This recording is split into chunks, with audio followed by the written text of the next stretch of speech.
I'm Dan Gilmeister, and today I'm bringing you day 13 of our church-wide Advent devotional series, A Glimpse of Perfection. Paul had a rough start as a missionary, facing opposition in every city he entered.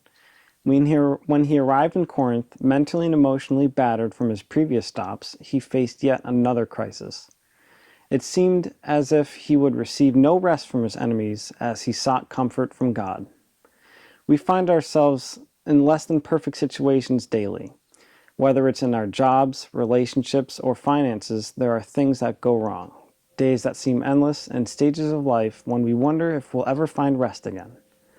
However, we can find rest in the blessed assurance that there will be a day when all the imperfect moments, all our failures and shortcomings will fade away and be replaced by infinite glory.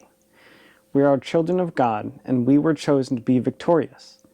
Even if it feels like we're losing the battle, sometimes we were handpicked to win the war. Christmas is a stressful time of year. There are gifts to buy, meals to prepare, and gatherings to organize. It's easy for something to go wrong and throw a wrench in our plans.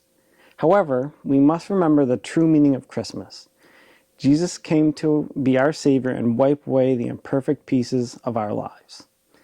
As we anticipate the coming of Christ, let's remember when perfection comes, the imperfect disappears. No matter what trials and tribulations we face in this life, there are better days coming when all the imperfections will disappear.